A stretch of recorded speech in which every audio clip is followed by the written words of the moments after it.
का काफी शिक्षा रखें। थोड़ा सा समय की मर्यादा है, 5:30 बजे तक हमको ये इसको वाइंड अप करना है, तो 5-7 मिनट में अपनी बात रखेंगे तो अच्छा है।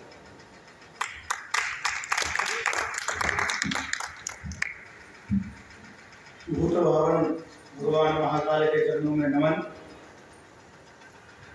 यह सदन हम पुस्तकों के बीच में है, पुस्तक मेला लगा हुआ है। मंचस्थ माननीय कुलपति जी, आदरणीय चुटेल मैडम, आदरणीय नायक मैडम, आदरणीय सर, आदरणीय शंकर जी, आदरणीय शर्मा सर, संग्राम सर और संपूर्ण विद्वत परिषद। शिक्षा नीति, राष्ट्रीय शिक्षा नीति 2020, उसमें मातृभाषा में शिक्षण और अनुसंधान, इस विषय पर हम चर्चा कर रहे हैं। तो अभी जो भी आदरणीय मिश्र सर ने भी बात रखी कि किस प्रकार से हमारी शिक्षा नीति में मातृभाषा को, क्षेत्रीय भाषा को महत्व दिया गया। क्यों महत्व दिया गया? तो एक सरल सी बात है कि बच्चा जब उसको सबसे ज्यादा सहजता होती है माता से, और कई लोग तो बड़े में भी मम्मा कहे जाते हैं।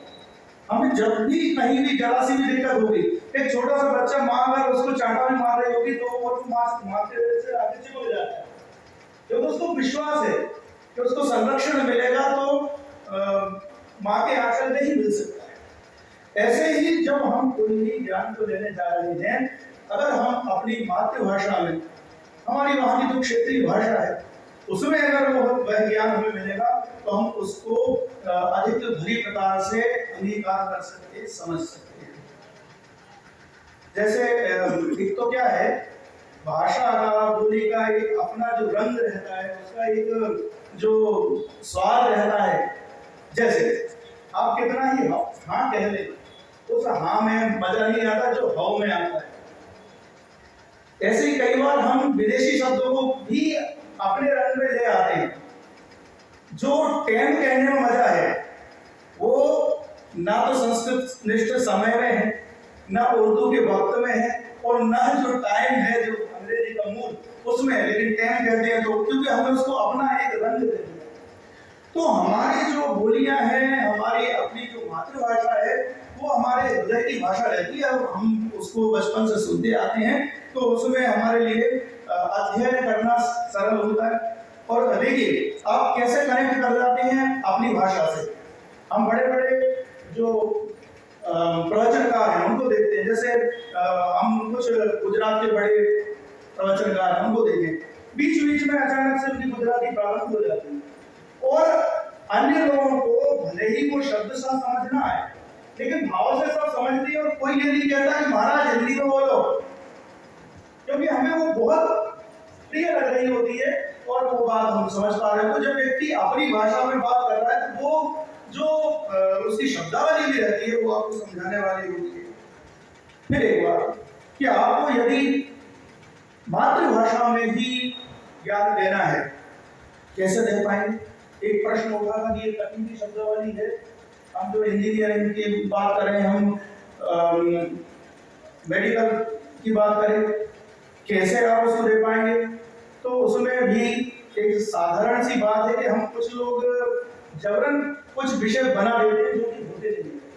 जैसे हिंदी को लेकर के हिंदी बड़ी कठिन है और ऐसे जो बातें करते हैं वो उदाहरण कुछ दे देते हैं, जैसे रेवती लघु पथगामिनी।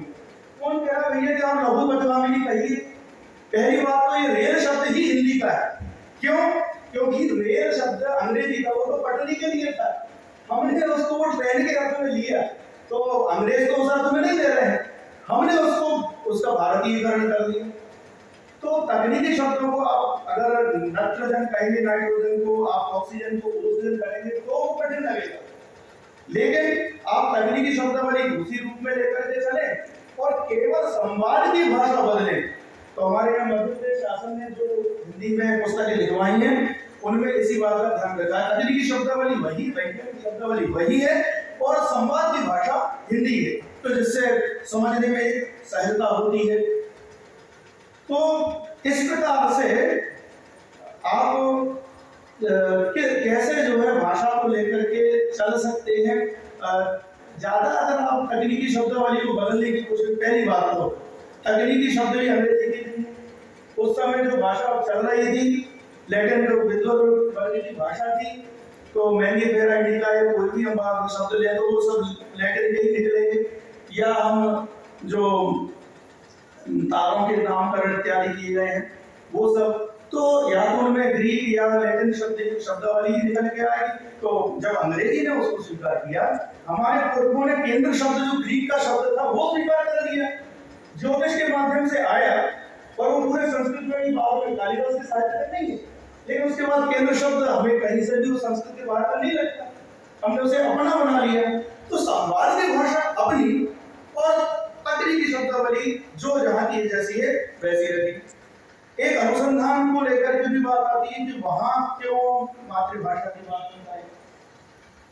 अनुसंधान जब आप कर रहे हैं, हम वैज्ञानिक अनुसंधान को एक ओर रखें, लेकिन जो हमारे समाज शास्त्र के विषय हैं, हमारे साहित्य के विषय हैं, उनमें आप जब तक एक समाज के भीतर जाकर लोगों से संवाद नहीं करते हैं, तब तक आपका अनुसंधान पूरा हो ही नहीं सकता, शोध कार्य हो ही नहीं सकता।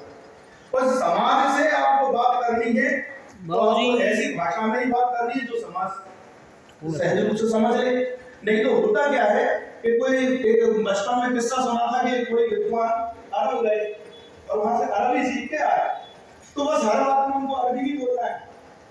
उनको प्यास लगी, पूरे रात वो आप कहते रहे और प्यासे ही मर गए, जबकि सिरहाने पानी रखा था कि अरब गए अरबी गए, बात असल नहीं जानी, आप कह मर गए, सिरहाने रखा था।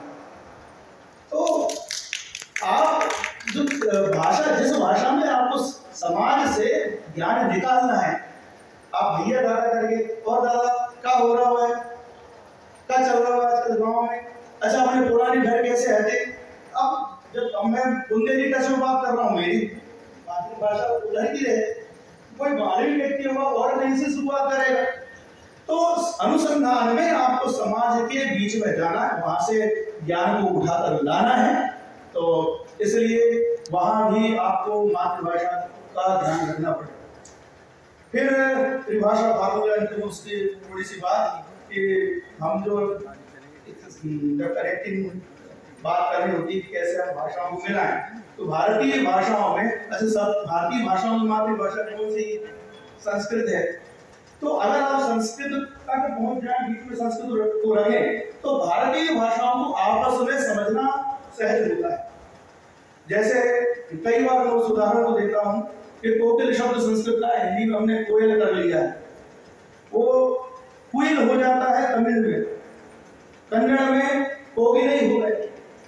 अगर हम संस्कृत में उल्लू को पेचा कहते हैं, जानते हैं, तो हमें उड़िया का पेचा वो कोई अजीब नहीं लगेगा, सहज रूप से समझ लें।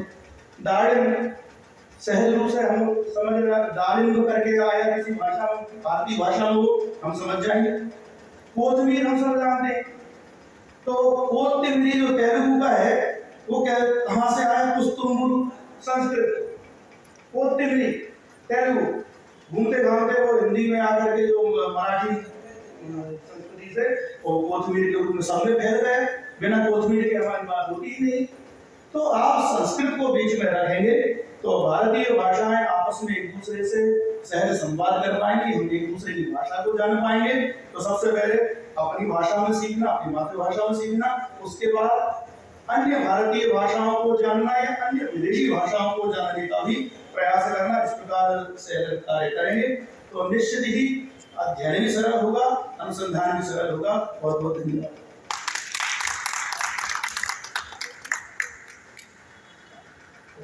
मुझे आपके आभार कि आपने बताया कि इसमें अनुवाद का क्या महत्व होता है, और अनुवाद को उसी भाव के साथ पकड़ सके तो फिर सभी भाषा में जो अद्भुत सुंदरता रहती है वो सामने आती है। राष्ट्रीय शिक्षा नीति भी हमारी